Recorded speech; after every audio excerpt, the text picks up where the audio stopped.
윤석열의 내란은 최초로 우리나라의 전군이 가담한 내란으로 이는 전두환의 쿠데타보다 더 심각한 것입니다. 12.12 쿠데타의 역사적 사실을 기반으로 만들어진 영화 서울의 봄에서도 알 수 있듯이 전두환의 반대편에 서서 그의 군사 반란을 막아내려고 물리적인 충돌도 피하지 않았던 군인들이 있었죠. 하지만 이번 내란은 우리나라의 모든 군 수뇌부가 내란에 가담했습니다. 또 12.3 비상계엄 당시 국회로 배치된 군인들은 실제 전투 상황을 대비한 폭탄, 총알 등을 모두 가져왔는데요. 이 중에는 HP탄도 있었습니다. HP탄이란 할로우 포인트의 약자로 총알이 인체에 박히는 순간 뾰족한 날개가 펴지면서 회전하여 박혀 들어가면서 인체에 심각한 손상을 입히는 총알입니다. 이는 국제조약상으로 금지된 무기이기도 합니다. 가장 비인도적인 무기이기 때문이죠.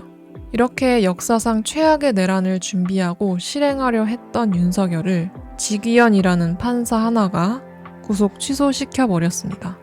대통령직에서 탄핵되었다고 해서 아직 끝나지 않았습니다. 만약 수많은 변명과 이유로 윤석열에게 가혹한 잣대를 들이대는 것을 하지 않는다면 우리 사회에는 아주 최악의 선례가 남게 됩니다. 후대에 점점 더 수위 높은 내란을 저질러도 제대로 처벌할 수가 없다는 선례를 말이죠. 과거 전두환은 사형 선고를 받았지만 풀려나고 어떤 처벌도 받지 않았습니다. 이미 최악의 선례가 하나 남아버린 것이죠. 이걸 바로잡을 기회는 이번뿐입니다. 어떤 불의에도 굴복하지 않고 눈치 보지 않고 해야 할 일을 할 수 있는 사람? 이재명밖에 없습니다. 이재명에게 가장 유명한 구호는 이재명은 합니다입니다. 어떤 대통령이다, 어떤 사람이다 이런 거 아니고 그냥 이재명은 합니다.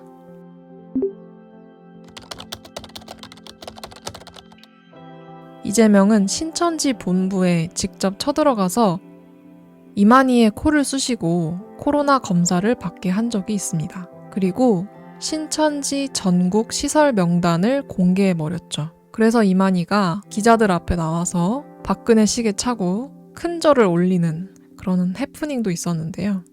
기억하실지 모르겠지만 당시 신천지를 중심으로 신천지 신도들을 시켜서 일부러 감염되게 하고 막 돌아다니게 해서 퍼뜨리게 했었죠. 이런 골치 아픈 사회 악이 있을 때 어떤 사람들은 어떻게 해야 할지 모르겠어서 손을 놓고 있거나 차차 하겠다는 변명을 합니다. 하지만 이재명은 바로 신천지로 직진해서 직접 쳐들어가서 자신의 손으로 해결을 하는 사람이죠.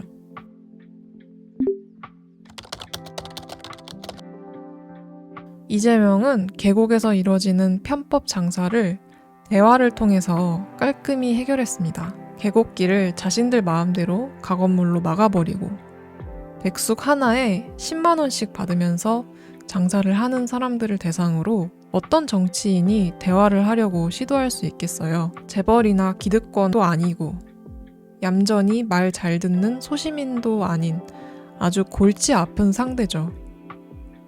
보통의 정치인 같으면 그냥 외면하고 냅뒀을 겁니다. 하지만 이렇게 불편한 주제를 가지고도 이재명은 대화를 이끌어낼 수 있는 사람인 거죠. 990만 뷰 나온 이 유명한 영상을 보면 이재명이 상인들과 대화 나누는 모습도 볼 수 있습니다. 감정적으로 격앙되고 다소 폭력적일 수 있는 상인들에 비해 이재명은 차분하고 논리적이고 상인들을 어린아이 받아주듯이 대해줍니다. 무대뽀로 타협 없이 모두 포크레인으로 밀어버렸다는 세간의 인식과는 다르게 이재명은 모두 대화로 해결했습니다. 이재명은 대한민국 역사상 가장 합리적이고 뛰어난 행정가고 해야만 하는 일들을 하는 사람입니다. 그동안 우리가 어떤 대통령이나 정치인을 지지했을 때 서운하고 아쉬웠던 부분이 있다면 그건 우리가 지지한 것에 비해 뭔가 시원하게 한 일이 없어서인 것 같아요. 과격한 퍼포먼스나 우아한 의전을 바라는 게 아니라 아, 이거지 하는 실천을 우리는 바랬던 것입니다. 이재명은 원래 일하는 인간이었습니다. 아마 우리는 역사상 처음으로 이렇게까지 일을 잘하는 대통령이 있다고 하는 소리를 하게 될지도 모릅니다. 그리고 이렇게 일하는 대통령이 있어야 내란을 종식시킬 수 있습니다. 잊어버리신 것 같은데 아직 내란 종식 안 됐습니다.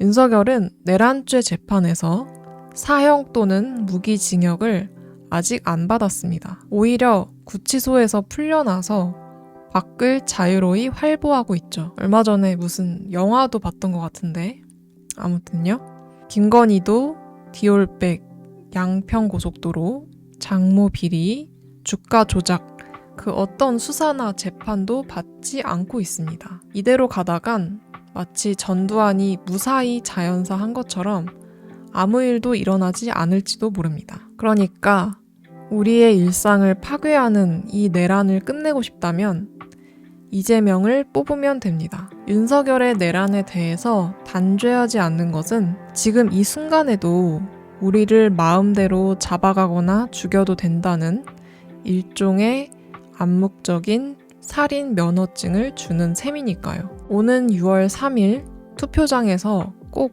기호 1번 이재명에게 한 표를 행사해주세요.